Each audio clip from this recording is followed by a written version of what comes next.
Seorang ahli. Begitu mengingat kehati-hatian Wira, Jamal pun merinding dan berkata, Ketua Amerika, sebaiknya kita nggak menyinggungnya. Dia sangat cerdik, siapapun yang menyinggungnya pasti mati. Setelah Heru dibunuh dan Kadir ditangkap, Jamal pernah menyelinap ke kota kabupaten untuk mencari tahu tentang Wira. Jadi, dia tahu bahwa keluarga Silali sudah hancur dan semua orang yang pernah melawan Wira juga dijebloskan ke penjara. Mary mendongak, lalu mengangkat pedangnya sambil berkata, orang yang cerdik pasti adalah seorang pelajar. Dalam menghadapi pelajar, nggak usah banyak ngomong dengannya. Langsung saja habisi dia dengan sekali tebas. Dengan begitu, dia nggak bakal bisa mengerahkan satu pun triknya. Iya, iya. Jamal tersenyum tidak berdaya dan berpikir dalam hati, Tuan Wira begitu hati-hati, mana bisa kamu menghabisinya segampang itu. Sebelum kamu sempat menyerangnya, dia bakal duluan menangkapmu dengan jebakan yang disiapkannya. Waktu hendak menyekap Tuan Wira dulu, aku sudah menyaksikan sendiri jebakan demi jebakan yang disiapkan Tuan Wira. Tiba-tiba, ada seorang bandit yang masuk ke aula dan melapor, Ketua Amerika, kami sudah menangkap seorang wanita. Mary bertanya dengan santai, dia nggak mau bayar tarif jalan. Tarif jalan. Jamal langsung bersemangat. Sejak kapan Yispohan mulai memungut tarif jalan? Apakah aliansi rute dagang asri yang dicetuskan Wira sudah tersebar sampai di sini? Bandit itu menjawab, sudah bayar. Petik 2. Mary langsung menjadi cemberut. Kalau begitu, kenapa kalian masih menangkapnya? Apa kalian sudah lupa sama peraturan yang kutetapkan? Bandit itu terkekeh dan menjawab, wanita itu sangat cantik. Mary langsung bersemangat dan bertanya, seberapa cantik? Apa dia secantik wanita tercantik di kota kabupaten kita? Iya. Bandit itu menjawab sambil tersenyum, dia lebih cantik dari ketua juga. Mary pun mengerutkan keningnya, jangan-jangan dia itu putri pejabat. Bandit itu melambaikan tangannya dan berkata, Ketua Amerika, semua orang tahu mengenai peraturan yang kamu buat. Mana mungkin kami menangkap anggota keluarga pejabat? Kami sudah bertanya, dia itu putri sulung keluarga Wibowo dari Kabupaten Uswal. Mata Mary langsung berbinar. Dia mengangkat pedangnya dan memberi perintah, bahwa aku menemuinya. Kalau dia memang secantik itu, aku akan membuat pengecualian untuk menangkapnya. Aku mau menjadikannya istri kakakku agar kakakku itu nggak berkeluyuran kemana-mana atau pergi ke rumah bordil lagi. 3 hari sudah berlalu. Setelah mempersiapkan semuanya, Wira baru akan berangkat ke kota pusat pemerintahan Jagabu. Dalam 3 hari ini, dia sudah menyelesaikan pesanan gula putih keluarga Suteja dan memberitahu Wulan bagaimana cara mengajari anak-anak untuk membaca dengan lebih mudah. Selain itu, Wira juga membuat 10 buah busur silang dan mengajari para pemuda yang mengikutinya dalam perjalanan kali ini tentang cara penggunaannya. Dia juga menempa 10 buah perisai kombinasi agar bisa mencegah serangan panah bandit. Suryadi sudah menyuruh tim penangkap ikan untuk membawa pulang barang-barang dari toko besinya di kota kabupaten. Kemudian, dia begadang selama 2 hari 2 malam untuk menempa 9 bilah pedang Treksa, yang mana sudah lebih dari cukup untuk diberikan kepada semua orang yang mengikuti Wira dalam perjalanan kali ini. Hasan juga menciptakan 3 teknik penggunaan pedang berdasarkan karakteristik pedang Treksa. Setelah itu, dia mengajarkannya kepada semua orang yang ikut dalam perjalanan ke kota pusat pemerintahan Jagabu. Di sisi lain, Wulan dan Lestari juga melakukan banyak persiapan. Mereka menyiapkan bahan makanan, bumbu masak, ceret, panci, dan peralatan makan agar Wira tidak kelaparan di jalan. Berhubung khawatir Wira kehujanan, mereka pun menyiapkan jas hujan, payung, dan tenda. Mereka juga menyiapkan berbagai ramuan obat karena khawatir Wira akan sakit atau diracuni orang. Jika bukan karena kereta kuda sudah hampir penuh, entah apa lagi yang akan disediakan kedua wanita itu. Barang-barang sudah memenuhi sebagian besar kereta kuda dan hanya menyisakan sedikit ruang gerak untuk 1 orang.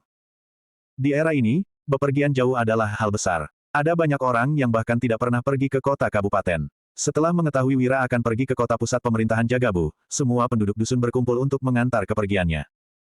Di depan kereta kuda, Wulan berpesan, cuaca di gunung sangat dingin, ingat jaga kesehatan.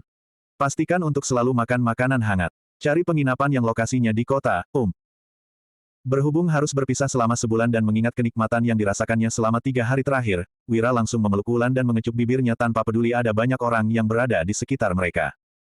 Cium, cium. Kak Wira mencium istrinya. Bab 152. Aduh. Melihat kemesraan Wira dan Wulan, anak-anak mulai bersorak dan orang dewasa buru-buru menutup mata mereka. Para wanita memalingkan wajah, tetapi berusaha melirik kedua orang itu dari sudut mata mereka. Di sisi lain, para senior seperti Hasan dan Surya langsung tercengang dan bersikap seolah-olah tidak melihat adegan itu. Sementara itu, sebagian besar anak remaja pun tertawa gembira. Ah! Lestari menutup matanya dengan malu, tetapi mengintip dari sela-sela jarinya. Wira sudah berhubungan intim dengan Wulan setiap malam sehingga Lestari yang menempati kamar di sebelah mereka tidak bisa tidur nyenyak. Sekarang, Wira malah mencium Wulan di depan umum. Hal ini sungguh memalukan. Wulan merasa malu, tetapi juga senang. Setelah Wira melepaskannya, dia buru-buru membenamkan wajahnya dalam pelukan Lestari karena malu. Wira menarik napas dalam-dalam, lalu berkata, Paman Suryadi, Paman Hasan, Gavin, kuserahkan dusun Darmadi kepada kalian. Ketiga orang itu mengangguk dengan serius. Suryadi sebenarnya sangat mengkhawatirkan Wira dan bermaksud untuk ikut. Namun, dia sudah akan menikah dan juga harus menempa pedang Treksa. Hasan juga khawatir, tetapi Wira memintanya untuk tinggal dan menangani situasi di dusun Darmadi. Gavin ingin mendampingi Wira, tetapi Wira menolak karena ada banyak hal yang harus diurus dalam pembentukan tim penjual garam. Lagi pula, Gavin dan kedua saudaranya sudah berkeluarga. Setidaknya, harus ada seorang pria yang tinggal di rumah untuk menjaga mereka. Semuanya, tunggulah kepulanganku. Wira melambaikan tangannya pada penduduk desa, lalu masuk ke kereta kuda. Setelah menutup tirai, dia memberi perintah, Danu, ayo jalan. Danu mengemudikan kereta kuda. Sementara itu, Dodi, Gandhi, Ganjar, Sony, dan Danur menunggang kuda dengan gagah. Namun, mereka juga tidak berhenti menoleh ke arah dusun dengan enggan. Ada banyak orang yang ingin pergi ke kota pusat pemerintahan, tetapi tidak banyak orang yang memiliki kesempatan itu. Wira sudah memilih mereka, jadi, mereka sangat senang. Namun, perjalanan mereka akan memakan waktu 1 bulan. Oleh karena itu, mereka sedikit banyaknya merasa sedih. Wulan dan Lestari yang awalnya menatap kepergian kereta kuda dalam diam, tiba-tiba melambaikan tangan mereka. Jadi, para penduduk dusun juga mengikuti mereka melambaikan tangan. Meskipun kereta kuda sudah hilang dari pandangan mereka, mereka masih tidak bubar. Sebab, orang di dalam kereta kuda itu adalah orang penting yang sangat berpengaruh di dusun Darmadi. Jarak dari dusun Darmadi ke kota pusat pemerintahan Jagabu tidak terlalu jauh, hanya sekitar 100 km. Hari ini, kelompok Wira menempuh sekitar 24 km dan tiba di Kabupaten Laria saat hari sudah menjelang malam. Mereka pun bermalam sehari di kota kabupaten. Keesokan harinya, mereka lanjut menempuh 12 km dan tiba di Pegunungan Dajore. Ini Pegunungan Dajore, ada sebuah markas bandit di sini. Jumlah mereka nggak kalah banyak dari desa 3 harimau. Waspadalah. Di dalam kereta kuda, Wira mengeluarkan peta yang dia gambar berdasarkan ingatannya, lalu mengingatkan dengan serius. Bandit-bandit itu sedang bersembunyi. Kita nggak boleh lengah. Sony memberi usul dengan takut, gimana kalau kita mengeluarkan busur silang? Danur juga berkata dengan antusias, benar. Kak Wira, kita nggak perlu takut pada siapapun dengan adanya busur silang. Saat menyerang desa 3 harimau, tidak ada yang menguasai seni bela diri selain Danu, Dodi, Gandhi, dan Ganjar. Mereka hanya membantu Wira menyiapkan perangkap dan tidak bertarung langsung. Jadi, mereka merasa agak takut. Saat ini, meskipun memiliki pedang Treksa dan sudah belajar 3 macam teknik pedang, mereka masih tidak terlalu percaya diri. Di sisi lain, mereka sudah pernah menggunakan busur silang dan mengetahui kehebatan serta kemudahan penggunaannya. Oleh karena itu, mereka lebih memilih untuk menggunakan busur silang. Wira menggeleng dan menjawab, jangan menggunakan busur silang kalau bukan sedang berada dalam situasi yang sangat membahayakan. Setelah mendengar ucapan Wira, semua orang pun mengangguk. Bab 153. Buat apa takut? Cuma sekelompok bandit kok. Kalau mereka berani menyerang kita, aku akan membunuh mereka semua sendirian. Seru Dodi yang memimpin di depan. Dia memegang kendali kuda dengan satu tangan dan menggenggam pedang Treksa di tangan lainnya. Matanya tidak berhenti mengamati sekelilingnya dengan waspada. Gandhi dan Ganjar berjaga di paling belakang. Mereka juga sudah mempersiapkan diri untuk menghadapi penyergapan bandit. Sekelompok orang ini melaju dengan lambat. Di kedua sisi hutan, ada lebih dari 20 bandit yang sudah mengamati kelompok Wira. Kak Pitonu, sekelompok orang ini kelihatannya sulit dihadapi. Apa kita sanggup menjatuhkan mereka? Tanya seorang bandit dengan takut. Kelompok itu terdiri dari sebuah kereta kuda dan 10 pengawal yang bersenjatakan pedang. Mereka terlihat sangat tangguh. Ada aku, untuk apa takut? Pitonu berkata dengan meremehkan, lihat saja tampang beberapa orang di belakang yang sudah ketakutan itu. Apa gunanya mereka bawa pedang? Kurasa, mereka bahkan gak berani membunuh seekor ayam. Kayaknya mereka itu orang kaya. Kalau bisa merampok mereka, kita pasti bisa makan enak dan mengunjungi rumah bordil untuk bersenang-senang. Melihat Sony, Danur, dan 5 pemuda dari tim penjual ikan yang ketakutan, para bandit langsung bersemangat.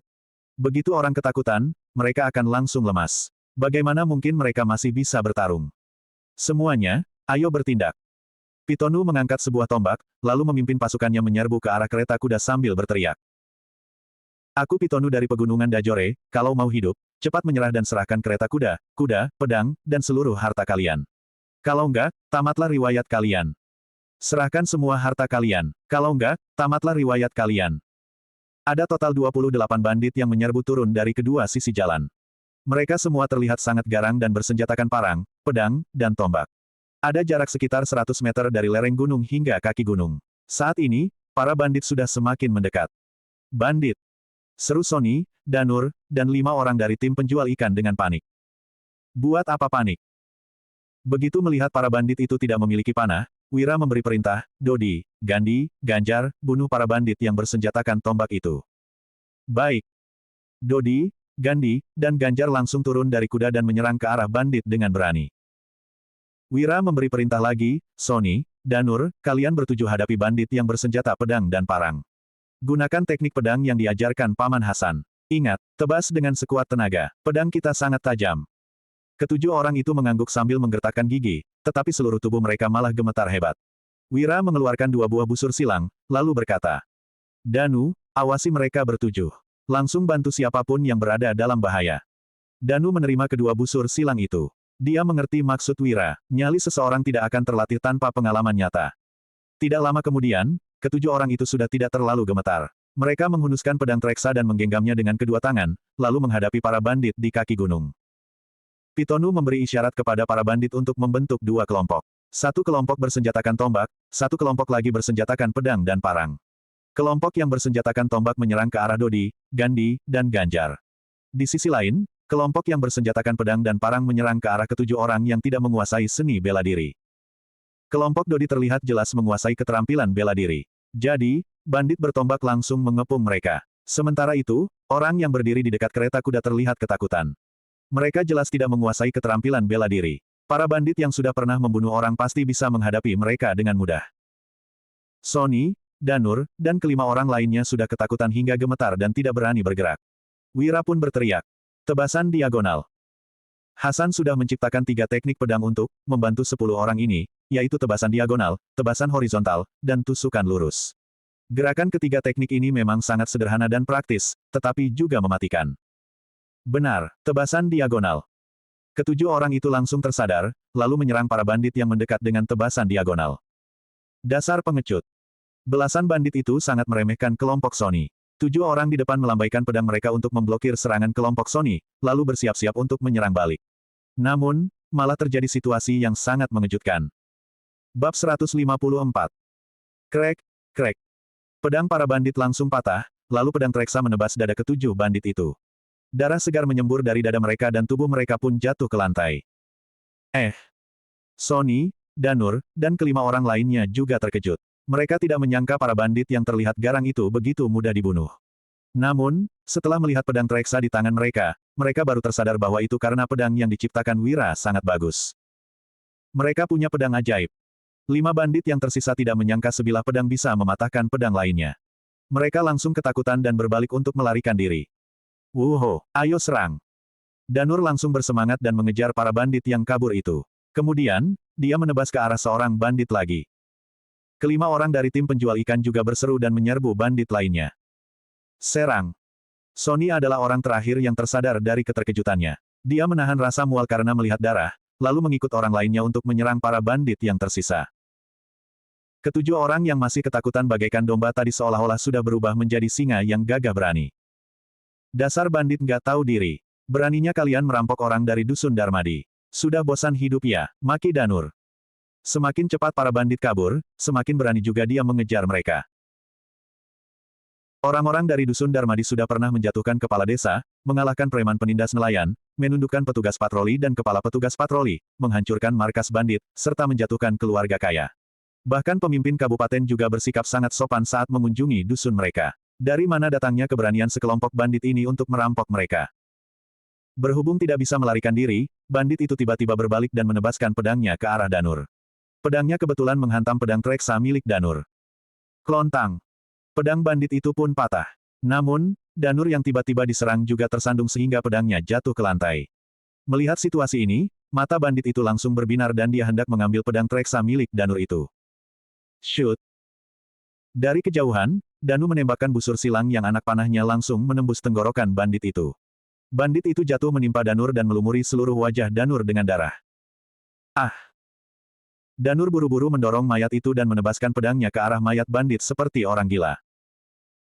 Tidak jauh dari sana, Sony dan kelima orang lainnya mengejar 4 bandit yang sudah ketakutan. Dalam sekejap, keempat bandit itu sudah dihabisi mereka berenam. Begitu pertarungan berakhir, ketujuh orang itu mematung sambil menatap mayat-mayat yang tergeletak di lantai. Sonny tiba-tiba muntah. Tidak jauh dari sana, pertarungan masih berlanjut. Dodi, Gandhi, dan Ganjar menguasai seni bela diri, juga bersenjatakan pedang Treksa. Jadi, mereka tentu saja menang telak. Dengan satu tebasan Dodi, tombak yang dipegang Pitonu langsung patah. Saat Pitonu masih terkejut, Dodi sudah menebaskan pedangnya lagi. Bruk! Ketua kedua kelompok bandit pegunungan Dajore itu langsung mati di tempat tanpa sempat melawan. Kak Pitonu sudah mati. Gawat, lawan kita sangat hebat. Ayo kabur. Bab 155. Bandit yang tersisa buru-buru melarikan diri dengan ketakutan. Namun, berhubung tadi mereka menyerang kelompok Dodi dengan strategi mengepung, mereka pun langsung lengah begitu berbalik. Dodi, Gandhi, dan Ganjar langsung menebaskan pedang mereka dengan cepat. Dalam hitungan detik, belasan bandit itu sudah tergeletak di lantai. Total 28 bandit sudah dikalahkan dalam sekejap mata. Selain Danur yang sikunya tergores ketika terjatuh, tidak ada satupun orang yang terluka. Begitu adrenalin mereka habis, kegelisahan langsung merayap ke dalam hati mereka saat menatap mayat-mayat bandit yang bertebaran di lantai. Peraturan kerajaan Nuala menetapkan bahwa orang yang membunuh orang lain akan dihukum mati. Namun, membunuh bandit adalah pengecualian. Jika menyerahkan mayat bandit ke pengadilan daerah Kabupaten Laria, mereka bahkan bisa mendapatkan hadiah. Namun, mereka hanyalah orang desa. Selain Danu, Dodi, Gandhi, dan Ganjar yang pernah membunuh orang di desa Tiga Harimau, yang lainnya belum pernah membunuh orang sebelumnya. Jadi, mereka masih merasa sangat terguncang. Wira bersuara, cepat kumpulkan semua senjata bandit-bandit itu. Jangan biarkan orang lain melihat senjata mereka yang patah. Kalau enggak, mereka akan tahu kita memiliki pedang ajaib. Oh iya, tebas lagi mayat bandit yang mati ditembak busur silang dengan pedang supaya penyebab kematian sebenarnya tersamarkan. Sekelompok orang itu buru-buru menjalankan perintah Wira. Setelah itu, mereka baru melanjutkan perjalanan lagi. Di lereng gunung yang berjarak sekitar 200 meter dari sana, seorang bandit yang sedang berdiri di atas pohon menutupi mulutnya dengan terkejut. Dia adalah orang yang bertanggung jawab untuk mengawasi jalan dari jauh agar bisa mencegah terjadinya gangguan di sepanjang jalur. Dia juga bertugas untuk memberi laporan kepada pemimpin bandit yang berada di markas.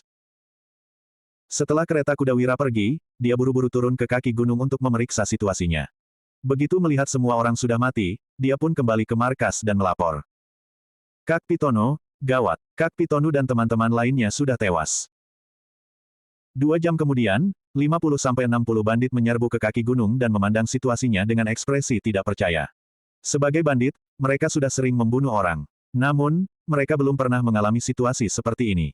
Bahkan saat dikepung pihak pemerintah, anggota mereka yang terbunuh paling banyak juga hanya belasan orang. Sisanya selalu berhasil melarikan diri dan bersembunyi di gunung. Pitonu, jangan khawatir, aku pasti akan membalaskan dendammu. Setelah menutup mata Pitonu, Pitono bertanya dengan ekspresi suram, siapa sebenarnya yang melakukan hal ini? Bandit yang melapor itu berpikir sejenak sebelum menjawab, sepertinya, aku mendengar ada yang mengucapkan nama Dusun Darmadi. Dusun Darmadi. Pitono teringat ucapan Jamal dan bergidik. Namun, dia tidak menunjukkan ketakutannya dan bertanya dengan dingin. Apa kamu melihat bagaimana cara mereka membunuh teman-teman kita? Kayaknya pakai pedang, tapi jaraknya terlalu jauh, aku nggak lihat jelas. Bandit ini berada 200 meter jauhnya. Jadi, dia hanya bisa melihat samar kejadian di tempat ini dan tidak mengetahui kehebatan pedang Treksa. Aku nggak peduli siapa mereka. Pokoknya, aku harus membalaskan dendam teman-teman yang tewas. Pitono berkata dengan tatapan membunuh, awasi jalur ini dengan baik. Mereka itu orang dari Kabupaten Uswal. Nggak lama lagi, mereka pasti kembali.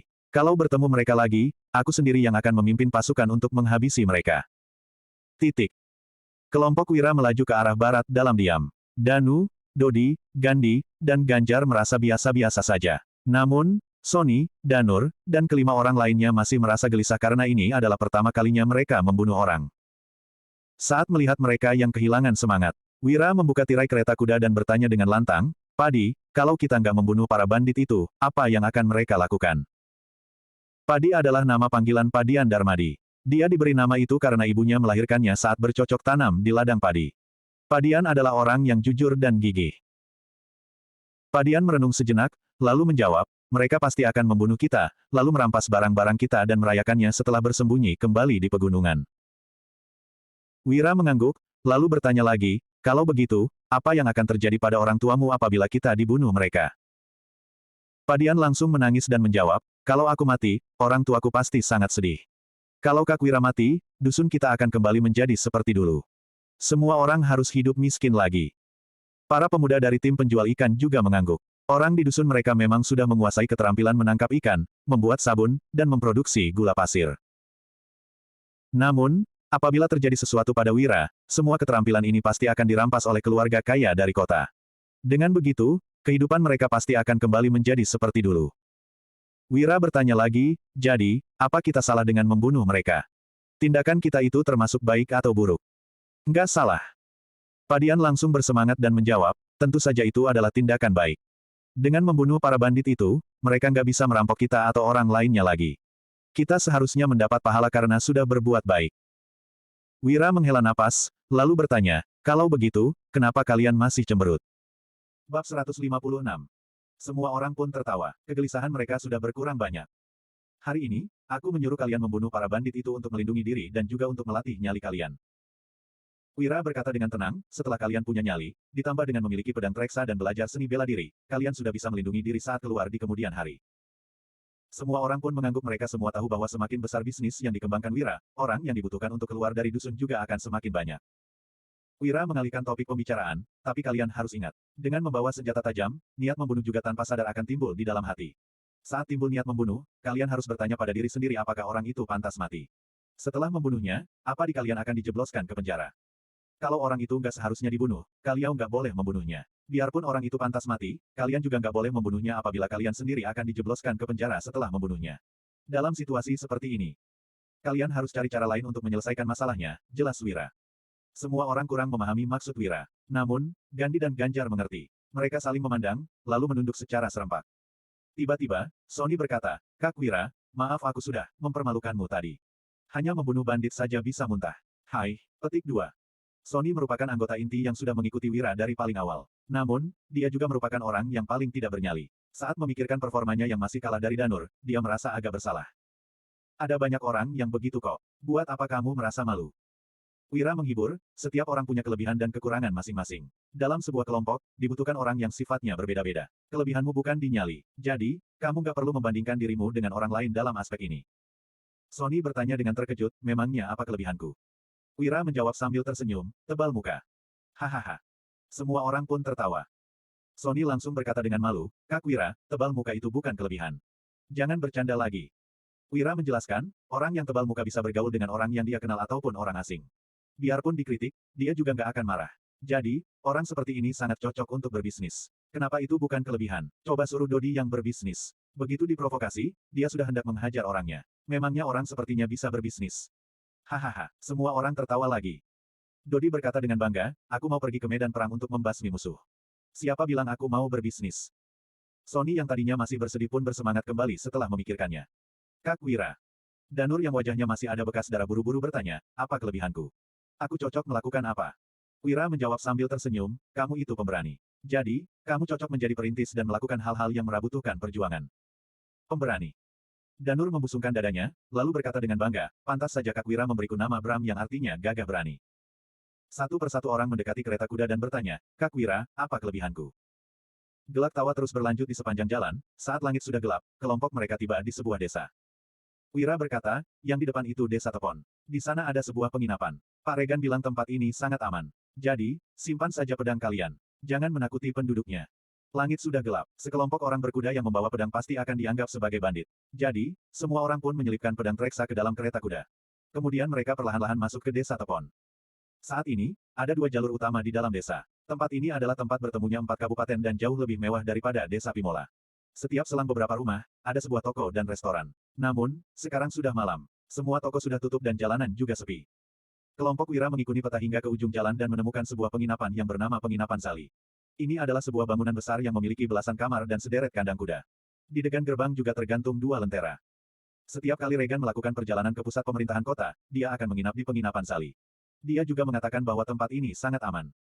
Setelah kereta kuda berhenti, Wira turun dari kereta kuda dan disambut oleh pelayan penginapan. Tuan, apa kamu mau menginap? Penginapan kami sangat bersih. Kamar terbaik harganya 100 gabak yang menengah harganya 50 galak, sedangkan kamar umum 10 gabak per orang. Kalau tinggal di kamar terbaik, makanannya sudah gratis. Selain itu, kami juga akan memberi makan kepada kuda-kudamu. Kalau begitu, berikan kami 3 kamar terbaik. Wira meregangkan badannya sambil mengamati lingkungan di sekitar. Setelah itu, dia berkata, untuk makanannya, kami mau pesan sendiri jenis makanannya. Oke. Pelayan itu berteriak, ada tamu. Cepat siapkan 3 kamar terbaik. Kelompok Wira masuk ke penginapan, sedangkan kuda-kuda mereka dibawa ke kandang. Setelah membawa kelompok Wira masuk ke penginapan, pelayan itu masuk ke sebuah kamar di belakang halaman dan bertanya. Bos, ada orang kaya yang datang. Apa kita perlu melakukan sesuatu? Bab 157. Setelah kuda diikat di dalam kandang dan kereta kuda diparkir di depan pintu penginapan, Wira pun masuk ke dalam kamar. Kamar terbaik ini sebenarnya adalah 2 kamar terpisah yang berlantai batu bata. Kamar di bagian luar adalah ruang tamu yang dilengkapi dengan kursi dan meja, sedangkan kamar di bagian dalam dilengkapi dengan tempat tidur dan sebuah meja baca. Penataannya sangat sederhana. Selain tempat tidurnya juga mengeluarkan bau yang aneh. Kamar terbaik di desa masih kalah bagus dari yang di kota kabupaten, tapi memang lebih luas. Danu mengeluarkan kasur dari kereta kuda, lalu mengganti kasur yang disediakan penginapan dengan yang dibawanya. Ini adalah pesan Wulan. Wulan mengatakan bahwa kasur penginapan mungkin berkutu. Jadi, dia sudah menyiapkan kasur dari rumah agar Wira tidak terinfeksi kutu. Harga tanah di kota lebih mahal, sedangkan di desa lebih murah. Jadi, rumah yang dibangun di desa tentu saja juga lebih besar. Wira bertanya, sudah, atur orang untuk jaga malam. Di kereta kuda, masih ada banyak barang lain selain pedang reksa, busur silang, dan uang. Jadi, harus ada yang jaga malam secara bergiliran. Danu mengangguk dan menjawab, sudah. Aku dan Gandhi akan jaga malam di paruh pertama, Dodi dan Ganjar di paruh kedua. Wira meregangkan badannya yang terasa sakit, lalu berbaring di atas kasur wangi yang dibawa dari rumah. Kemudian, dia berkata, kalau makanannya sudah datang, suruh yang lainnya makan dengan kenyang, lalu langsung tidur. Setelah sampai di kota pusat pemerintahan, kita sudah nggak perlu begitu menderita lagi. Danu menyeringai dan menjawab, Kak Wira, ini mana bisa dibilang menderita. Semua orang berkuda dan bukan jalan kaki, setiap kali makan juga ada daging. Keadaan seperti ini sudah jauh lebih baik daripada hidup kami dulu. Wira hanya tersenyum getir. Bagi penduduk desa, perjalanan seperti ini memang tidak melelahkan. Namun, badan Wira sudah sangat sakit. Teknologi peredam kejut dalam pembuatan kereta kuda di era ini masih sangat buruk, ditambah dengan jalan pegunungan yang tidak rata, bokong Wira tetap sakit meskipun sudah duduk di atas beberapa lapis bantal. Tidak lama kemudian, Dodi membawa masuk meja dan kursi ke kamar Wira agar bisa makan malam bersama. Mereka memesan 2 set makanan. Setiap set memiliki seekor ayam, seekor ikan, sekilo daging, sepiring sayur, dan serabi yang tak terbatas. Namun, mereka tidak diperbolehkan minum arak. Saat ini, mereka semua sudah melakukan perjalanan seharian dan sangat lapar. Jadi, mereka sangat menantikan makan malam ini. Tuan-tuan sekalian, ini makanan pesanan kalian. Aku juga membawakan arak yang kami buat sendiri, gratis kok. Tidak lama kemudian, pelayan yang menyambut mereka tadi datang bersama dengan 2 pelayan lainnya. Kedua pelayan itu masing-masing membawa 2 nampan sayur. Kemudian mereka bertiga menyusun makanan-makanan itu di atas meja. Pelayan yang menyambut mereka tadi melambaikan tangannya untuk mengisyaratkan 2 pelayan lainnya pergi. Namun, dia sendiri masih tinggal di dalam kamar Wira. Begitu melihat hidangan di atas meja, Wira dan yang lainnya sudah tidak sabar untuk mulai makan. Wira melirik pelayan yang masih belum pergi itu dan bertanya, apa kamu masih ada urusan lain? Pelayan itu menjawab sambil tersenyum, Tuan, kalian adalah tamu terhormat penginapan ini. Jadi, bos menyuruhku untuk melayani kalian dengan baik. Kalau ada apa-apa, silakan beri perintah kepadaku kapanpun itu. Nggak usah, kami nggak terbiasa makan di hadapan orang asing. Kamu keluar saja, ujar Wira dengan acuh tak acuh. Kemudian, dia mengangkat sendok dan berkata, ayo makan. Danur adalah orang pertama yang mulai makan. Dia mengambil serabi dan sayur lainnya, lalu memakan dengan lahap. Di sisi lain, Danu bangkit dan mendorong pelayan yang tidak terlalu bersedia untuk pergi itu keluar. Di dalam kamar, hanya Danur sendiri yang makan, orang lainnya memandang dari samping sambil menelan ludah, termasuk Wira. Ini adalah peraturan yang ditetapkan Hasan sebelum mereka memulai perjalanan ini. Setelah makanan dihidangkan, seseorang harus mulai makan terlebih dahulu. Setelah 15 menit berlalu dan orang itu baik-baik saja, orang lainnya baru boleh mulai makan. Hal ini dilakukan untuk mencegah semua orang ikut keracunan. Saat ditanya siapa yang bersedia mencoba makanan terlebih dahulu, Danur langsung maju dan menerima tugas itu. Setelah mencoba semua makanan dan waktu 15 menit sudah hampir berlalu, Danur masih terlihat baik-baik saja. Semua orang menatap ke arah Wira dan menunggu Wira bersuara. Tiba-tiba, Danur merasa kepalanya sangat berat dan mulai menguap. Kak, Wira, kepalaku pusing sekali. Aku merasa sangat ngantuk, makanannya plok. Sendok yang digenggam Danur jatuh ke lantai. Kemudian, Danur terkapar di atas meja dan kehilangan kesadaran. Semua orang langsung terkesiap, perasaan lapar mereka juga sudah hilang. Ada orang yang menaruh obat di makanan mereka. Ternyata ini adalah penginapan yang dibuka khusus untuk mencelakai tamunya. Dulu, mereka merasa Hasan sudah bereaksi terlalu berlebihan. Sekarang, mereka baru tahu bahwa Hasan sangat bijaksana. Danur. Setelah memeriksa Danur masih bernapas, Wira baru lega. Namun, ekspresinya langsung menjadi suram. Tep, tep, tep. Tiba-tiba, ekspresi Danu juga langsung berubah. Dia berkata, Kak Wira, ada suara langkah kaki sekelompok orang yang semakin mendekat. Semua orang langsung pergi ke kamar untuk mengambil pedang reksa masing-masing. Kemudian, mereka keluar lagi dengan memancarkan aura membunuh. Wira berkata dengan serins, sisakan setengah makanannya, lalu sembunyikan di dalam lemari. Kita semua pura-pura pingsan saja dulu. Mari kita lihat apa mereka hanya mau mencuri barang kita atau sekaligus membunuh kita. Jika orang dari penginapan ini hanya ingin mencuri sedikit barang mereka, Wira hanya akan memberikan mereka hukuman ringan. Namun, ceritanya sudah berbeda apabila orang-orang dari penginapan ini juga ingin membunuh mereka. Setelah menyisihkan sebagian makanannya, semua orang pun pura-pura pingsan. Ada yang tengkurap di meja, ada yang tersungkur di lantai, dan ada juga yang berbaring di bangku. Tuan, kenapa kalian malah ketiduran? Saat melihat semua orang di kamar sudah pingsan, pelayan itu terlihat gembira. Namun, dia tidak langsung bertindak, melainkan menuangkan sup panas itu ke kaki Sony.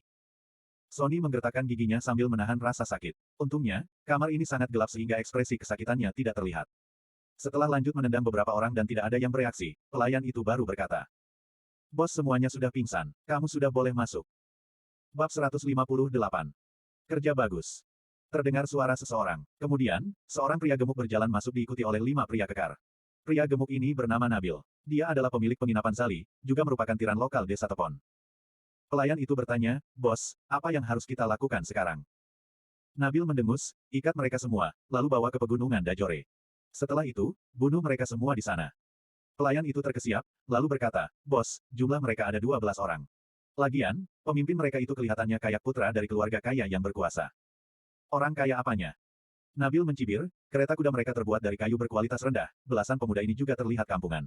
Begitu dilihat, sudah ketahuan mereka orang desa. Dia itu palingan cuma putra seorang tuan tanah. Mana ada anggota keluarga kaya yang keluar tanpa membawa senjata. Lagian, memangnya kenapa kalau dia itu putra orang kaya? Kalau mereka dianggap tewas karena diserang bandit, apa hubungan hal itu dengan kita?"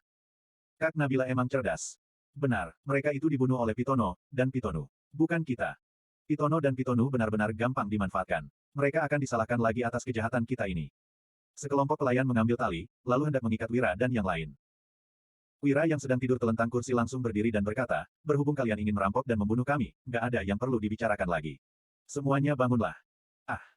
Sony berteriak kesakitan sambil memeluk kakinya yang terbakar. Dia menatap pelayan yang menyambut mereka tadi dengan marah. Danu, Dodi, Gandhi, Ganjar, dan ketima orang dari tim penjual ikan juga berdiri. Mereka memegang pedang Treksa dengan ekspresi marah, tetapi juga merasa terkejut. Mereka tidak mengerti kenapa orang-orang ini begitu jahat. Orang-orang ini bukan hanya ingin merampok, tetapi juga membunuh orang. Begitu Wira dan yang lainnya berdiri, ketujuh orang dari penginapan itu langsung terkejut. "Sialan, gak kusangka kalian ternyata cukup cerdas hingga bisa menipuku." Namun, Nabil tidak takut. Dia menghunuskan pedangnya dan mencibir. "Alangkah bagusnya kalau kalian langsung mati dalam tidur. Tapi, kalian malah memilih untuk mati di tanganku." Kelima pria kekar yang mengikut Nabil juga mengeluarkan senjata mereka. Senjata mereka sangat beragam, ada parang, kapak, dan pisau dapur. Di sisi lain, pelayan yang menyambut kelompok Wira tadi mengeluarkan belati. Wira memicingkan matanya, lalu berkata, "Mereka sudah mengeluarkan senjata mereka. Sekarang, giliran kita." Shoot, shoot, shoot. Satu demi satu pedang Treksa dikeluarkan dari sarungnya. Bilah pedang yang mengkilap memancarkan cahaya yang dingin di bawah remang-remang minyak lampu. Orang-orang yang memegang pedang Treksa menggerakkan gigi dan memancarkan aura membunuh yang kuat. Saat ini, Wira yang biasanya terlihat tidak berbahaya juga menjadi sangat menakutkan. Ketujuh orang itu langsung terkejut. Pedang Treksa sangat panjang dan tajam. Selain itu, kelompok Wira juga memancarkan aura membunuh yang kuat, sangat jelas bahwa mereka sudah pernah membunuh orang. Apa-apaan ini? Jelas-jelas mereka punya pedang bagus, tapi malah menyembunyikannya. Kalau dari awal kalian membawa pedang dan terlihat menakutkan, mana mungkin kami berani mencelakai kalian? Pikir ketujuh orang itu. "Kawan-kawan sekalian, ayo serang!"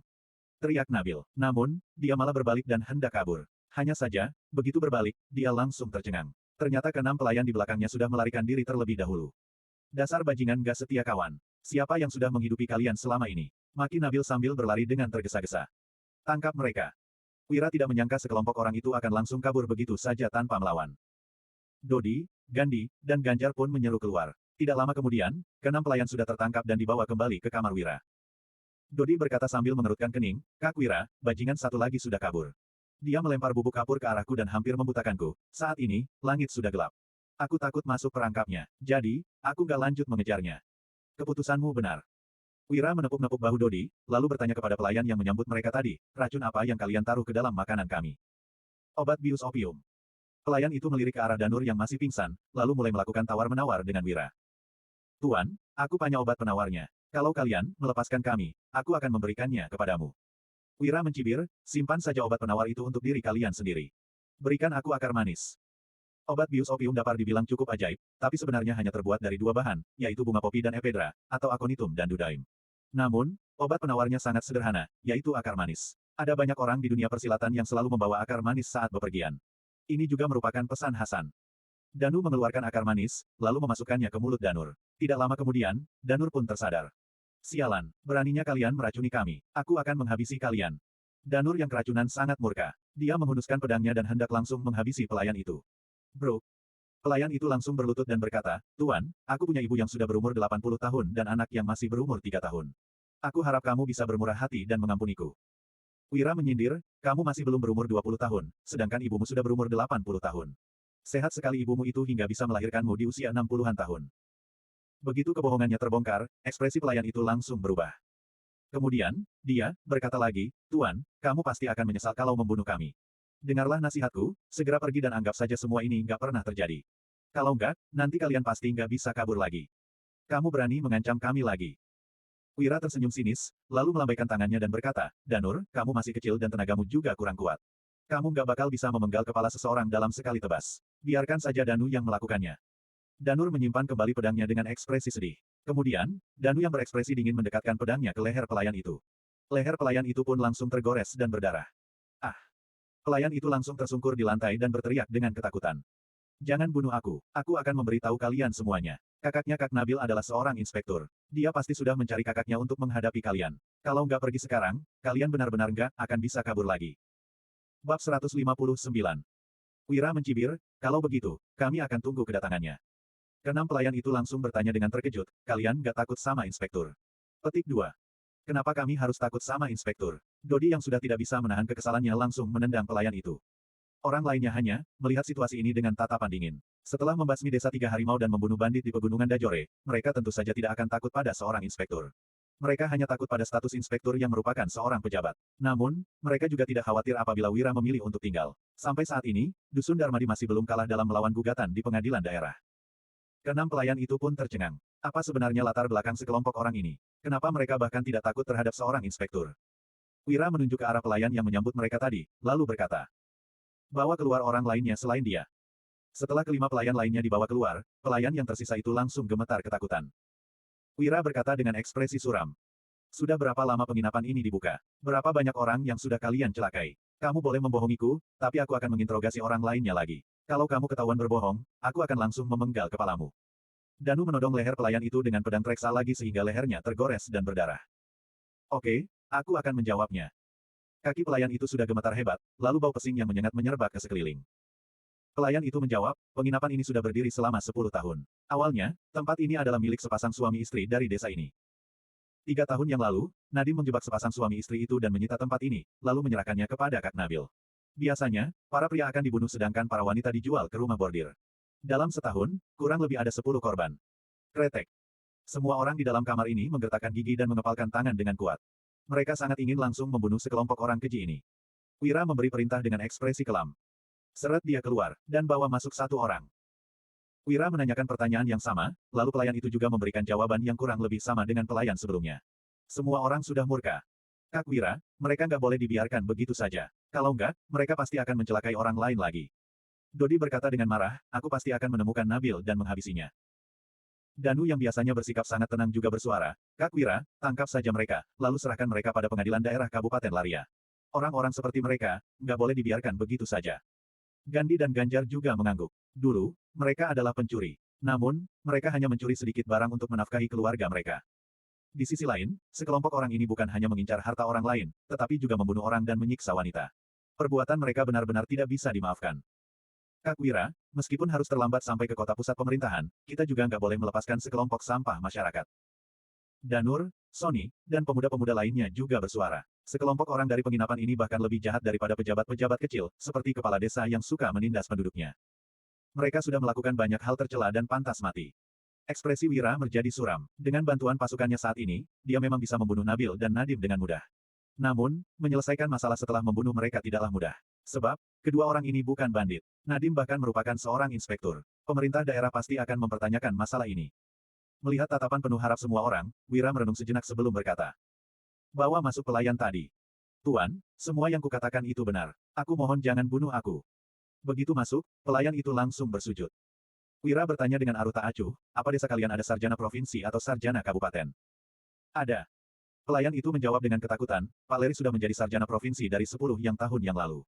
Dia adalah tuan tanah terbesar di desa kami. Dia tinggal di rumah besar yang terletak di bagian selatan desa ini. Wira bertanya, apa dia ada di rumah? Ada. Pelayan itu buru-buru mengangguk. Dia sangat bingung kenapa Wira ingin mencari Leri. 2 jam kemudian, Nabil membawa sekelompok orang kembali ke penginapan. Orang yang memimpin di paling depan mengenakan seragam inspektur. Parasnya lumayan mirip dengan Nabil, tetapi umurnya sedikit lebih tua. Orang itu tidak lain adalah Nadim, inspektur desa ini. Di belakang Nadim, ada 20 prajurit desa yang setengahnya bersenjatakan tombak dan setengahnya lagi bersenjatakan busur. Setelah tiba di depan penginapan, Nadim melambaikan tangannya untuk mengisyaratkan para prajurit menyerbu masuk ke penginapan. Pada saat ini, penginapan sangat sunyi dan gelap, tidak ada satupun sosok yang terlihat. Jangan-jangan sekelompok orang desa itu sudah kabur karena tahu kakak mau datang. Nabil melanjutkan sambil mengerutkan kening, entah berapa banyak uang yang mereka bawa. Tapi kalau belasan kuda dan belasan pedang itu dijual, nilainya juga mencapai ratusan ribu gabak. Tapi, ini sudah malam. Mereka nggak mungkin bisa lari jauh. Bab 160.